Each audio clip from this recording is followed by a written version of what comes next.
네, 안녕하세요, 여러분. 오늘은 많은 분들이 간과하시는 것 중에 하나인 자산 배분에 관해서 한번 얘기를 해볼까 합니다. 대부분의 투자자들은 이제 종목을 선정하거나 언제 매수 매도를 할지 아니면 이 기업의 가치를 평가할지에 대해서만 생각을 하곤 합니다. 그런데 그에 앞서서 저는 그것보다 훨씬 더 중요한 것이 자산 배분이라고 생각을 합니다. 우리는 주식 투자자이기 때문에 제가 채권이라든가 금, 은, 달러와 같은 자산에 투자하는 것을 말씀드리지는 않겠습니다. 거기에 대한 자산 배분은 본인들이 하셔야 되는 영역이고, 우리는 만약 주식에 들어가는 돈이 100% 1억이라고 가정을 했을 때, 과연 현재 주가에서 내 주식은 얼마만큼 보유가 되어 있어야 하는가 라는 것에 대해서 한번 이야기를 해보도록 하겠습니다. 여러분은 주식에 투자할 수 있는 현금 1억을 보유하고 계시다면 과연 얼마만큼의 비중을 베팅하시겠습니까? 아마 대부분은 1억이라는 돈을 하루도 참지 못하고 전부 다 주식에 넣는 선택을 하게 되실 겁니다. 가진 돈만 다 넣게 된다면 그것은 다행일지도 모릅니다. 신용을 쓴다던가 추가적으로 대출을 받는다던가 해서 내가 가진 현금 자산보다 훨씬 더 많은 비중을 주식에 투자하시는 분들도 많이 있습니다. 저는 이렇게 높은 비중으로 주식을 매수하는 것에는 반대 의견이 던지고 싶습니다. 최근에도 주식시장이 많이 하락을 했듯이 주가는 정말 알 수 없습니다. 경기가 좋아진다고 주식이 올라가는 것도 아니고 경기가 나빠진다고 주식이 꼭 떨어지는 것도 아닙니다. 회사가 좋아진다고 올라가는 것도 아니고 회사가 나빠진다고 꼭 떨어지는 것도 아닙니다. 그러나 장기적으로 주식이라는 투자 자산이 우상향한다는 것은 모두가 알고 계실 겁니다. 그렇다면 우리는 이 부분을 활용을 해야 됩니다. 장기적으로 결국 주식은 올라갈 거기 때문에 주가 종합지수가 떨어졌을 때 조금 더 많은 금액을 투입했다가 지수가 올라가게 되면 파는 전략을 취하셔야 합니다. 저의 경우를 설명드리겠습니다. 이 부분을 보시게 되면 코스피가 최상단에 있을 때를 기준으로 마이너스 10%, 20%, 30%, 40, 50까지 기준을 만들어 놨습니다. 저는 코스피가 고점에 있는 기준으로 주식 비중을 약 50%를 가져가고 있습니다. 제가 지금 가용할 수 있는 현금이 총 1억 7,500만 원입니다. 지금 주식 비중 46%가 나온 것은 제가 최초에는 퇴직금 1,500만 원을 계산하지 않고 주식 비중을 가져갔기 때문에 1억 6천만 원에 8천만 원 50%였지만 퇴직금 1,500만 원을 추가함에 따라 조금 주식 비중이 낮아졌습니다. 그러나 큰 변화는 없기 때문에 그대로 설명을 드리겠습니다. 8천만 원의 현금을 기준으로 코스피가 마이너스 10%가 됐을 때 저는 현금을 2천만 원 추가하게 됩니다.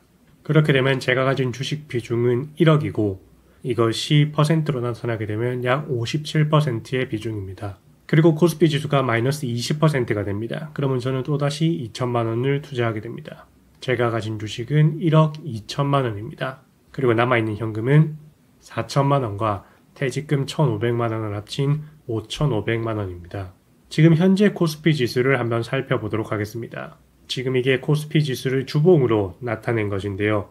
코스피가 최상단에 있었을 때는 지난 6월 21일 3,316포인트였었습니다. 저는 이 시점이 됐을 때 제 현금의 절반 8천만 원을 주식에 투자하는 것이 맞는 선택이고 현재 2,644까지 지수가 떨어지게 되었습니다.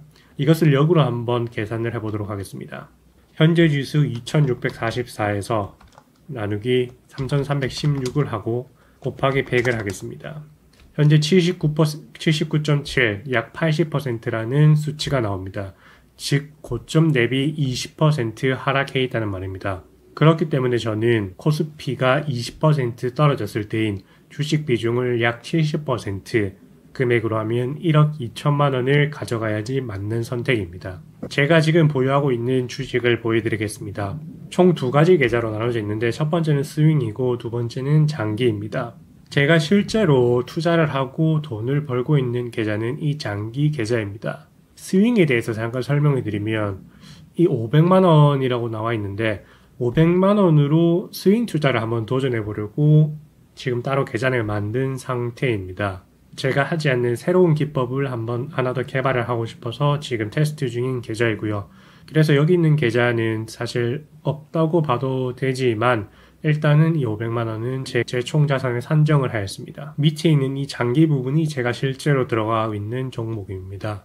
투자 금액은 약 작게는 700만 원짜리 종목도 있는데 이것은 제가 1000만 원짜리 종목이었는데 큰 하락을 맞으면서 지금 한 750만 원 정도 돼 있는 걸로 알고 있습니다.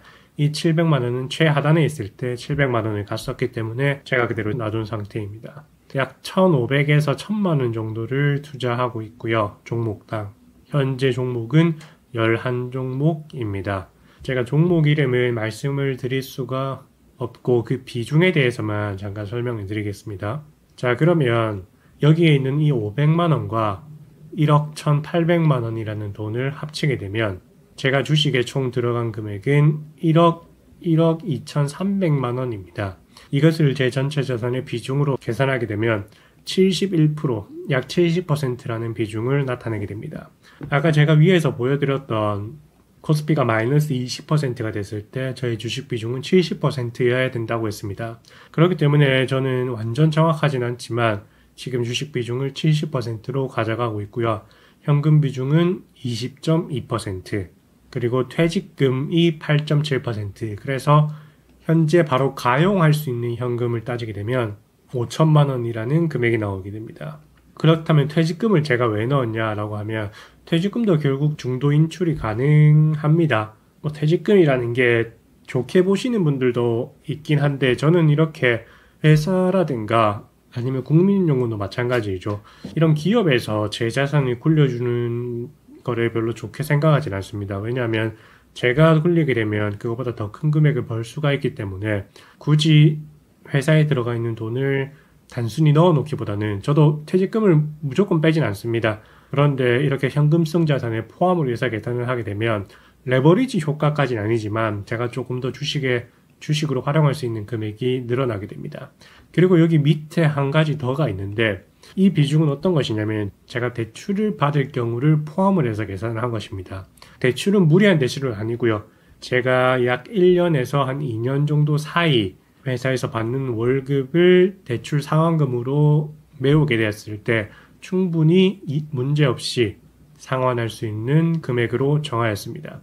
그 금액은 5천만 원이고요. 이렇게 되면 제가 활용할 수 있는 현금성 자산이 훨씬 더 늘어나는 케이스이므로 저희 주식 비중은 55%로 내려가게 됩니다. 지금 이 마지막에 있는 이 대출을 포함한 것은 상당히 공격적인 투자를 하는 케이스를 말씀드리는 것이고요.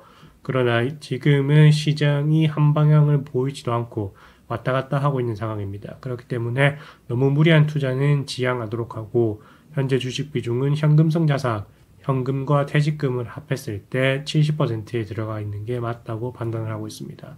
여러분, 코로나나 금융위기처럼 정말 지수가 40%, 50% 하락하는 경우는 거의 오지 않습니다. 그렇기 때문에 무턱대고 그런 시장을 계산하면서 현금 비중을 너무 많이 가져가는 것도 투자 수익률을 낮추는 주요 원인이 됩니다. 그러나 시장이 10%에서 20%가 빠지는 경우는 상당히 자주 일어나고 있습니다. 저는 이 20%, 10%에 집중을 하고 있는데요. 지금 현재 주가에서 주식이 더 떨어질 수도 있지만 그렇게 되면 저는 또다시 2천만 원, 2천만 원씩을 재투자하게 되는 것입니다. 그렇기 때문에 주가가 올라왔을 때 결국은 지금의 3,316포인트를 돌파할 것입니다. 이게 몇 년이 걸릴 수도 있지만 그 안에서 저는 또 다른 수익을 취할 수 있기 때문입니다. 이 부분이 마이너스 10% 구간이라고 하고 그 하단을 20%라고 하겠습니다. 10%까지 떨어졌다 20%로 코스피 지수가 내려왔지만 만약에 10%까지 올라갔을 때 전 20%에 매수한 2천만 원에 대해서 10% 상승한 금액으로 수익을 볼 수 있는 것입니다.